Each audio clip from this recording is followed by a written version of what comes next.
이번 영상에서는 과민성 대장, 과민성 방광과 자율신경의 연관성에 대해서 한번 설명드리겠습니다. 오늘도 환자분의 사연을 하나 소개시켜 드리겠습니다.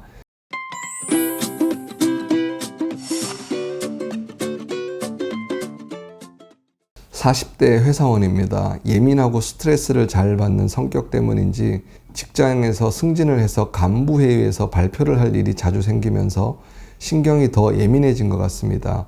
그러다 보니 간부회의 시간만 되면 화장실을 너무 자주 가게 됩니다. 요즘은 회의 시간이 아니라도 시도 때도 없이 화장실을 가게 되어 스트레스가 너무 많습니다. 외부에서 강의나 발표를 해야 될 때가 되면 발표에 집중은 못하고 화장실 가고 싶으면 어떡하지라는 불안감에 온 신경이 집중되다 보니 업무에도 지장이 많습니다. 심지어 지하철로 출근을 할 때 회사에 도착하기 전에 지하철에서 두세 번은 화장실을 가야 하는 상황이 되어서 내시경도 해보고 비뇨기과도 가보고 정신과까지 가서 약을 먹고 있습니다. 과민성 대장이나 과민성 방광 증상을 치료할 수 있는 방법이 있을까요? 방법은 있는데 어떤 환자한테 치료를 했을 때 이게 치료가 가능할지를 이 영상을 통해서 한번 힌트를 찾아보시기 바랍니다. 이전 영상에서 과민성 대장증후군은 신경성 위장장애라고도 하고 일부에서는 소화기에 나타나는 정신적 질환이라고 표현하기도 한다는 말씀을 드린 적이 있습니다.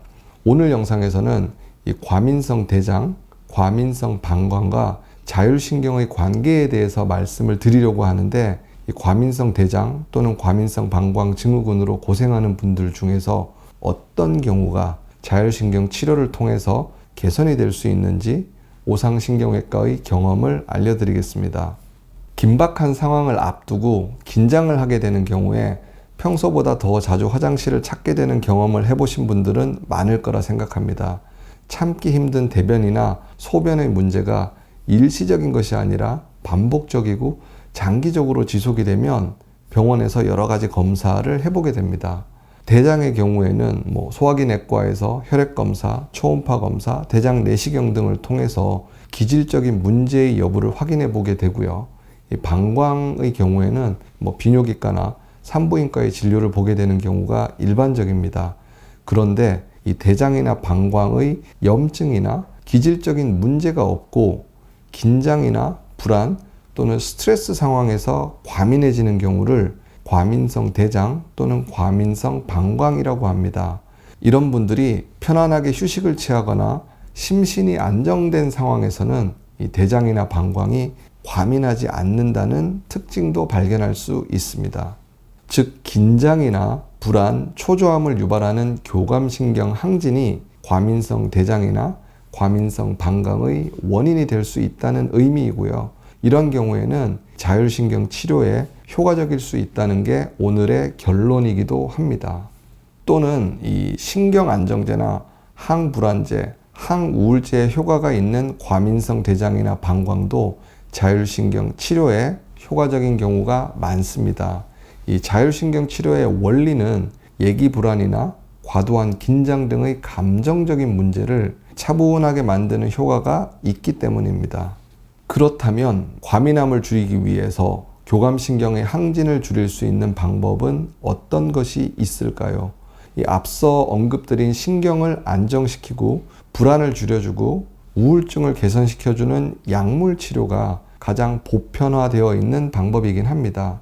이 경미한 경우에는 이런 약물 복용을 하면서 대장과 방광의 과민함을 조절하면 지내는데 큰 문제는 없지만 간혹 일부 환자분들에게서는 마치 파리 한 마리 잡으려고 초가삼간 다 태우는 일이 생기는 경우도 있습니다. 왜냐하면 이런 약물을 복용함으로써 하루 종일 기력이 없고 멍하고 졸리는 경우도 있고 또 일부에서는 생각지도 않은 약물 부작용을 경험하게 되는 경우도 있기 때문입니다.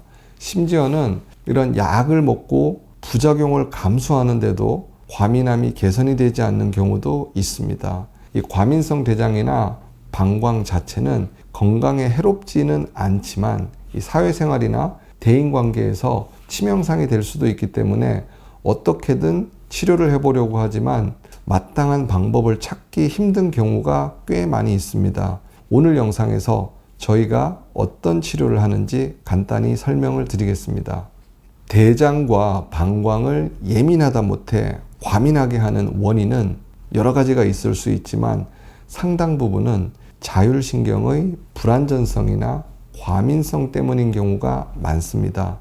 대장이나 방광이 이 배설이나 배뇨를 할 정도가 아닌 상황에서도 대장과 방광 벽에 분포하는 자율신경이 오작동을 해서 뇌로 잘못된 신호를 보내면 화장실을 막 가고 싶게 만들 수 있는 것입니다. 또는 이 외부의 시각이나 청각 자극이 뇌에서 인지가 되는 경로에 과도한 불안이 내재하게 되면 역으로 뇌에서 자율신경에 위기 상황이라는 잘못된 신호를 보내게 되고 자율신경이 오작동을 하게 되면서 대장도 방광도 불필요하게 수축이나 배뇨작용을 할 수도 있습니다. 즉 대장이나 방광의 운동을 컨트롤하는 자율신경 자체의 문제뿐 아니라 이 자율신경의 기능을 관제하는 뇌의 특정 부위의 신호전달 체계에 오류가 생긴 것이 중요한 원인 중에 큰 비중을 차지하는 경우가 많습니다. 이 치료 방법은 전문적인 내용은 최대한 배제하고 알기 쉽게 설명을 드리자면 우선 척추 앞에 위치하는 자율신경은 해당 위치별로 특정 장기의 기능을 조절하는 것으로 알려져 있습니다.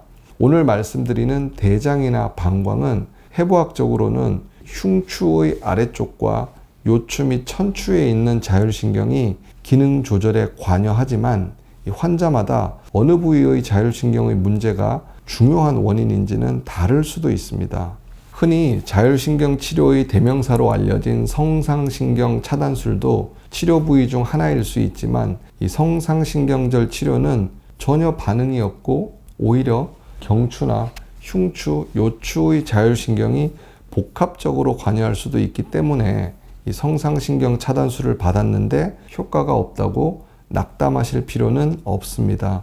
그리고 뇌에도 자율신경과 대장, 방광을 과민하게 만들 수 있는 부위가 있어서 이 부위에 대한 치료법도 있는데 저희 병원에서도 외국의 여러 논문을 바탕으로 다양한 치료법을 시행하고 있지만 이 부분에 대해서는 조금 더 치료 경험을 쌓은 후에 공유를 드리도록 하겠습니다.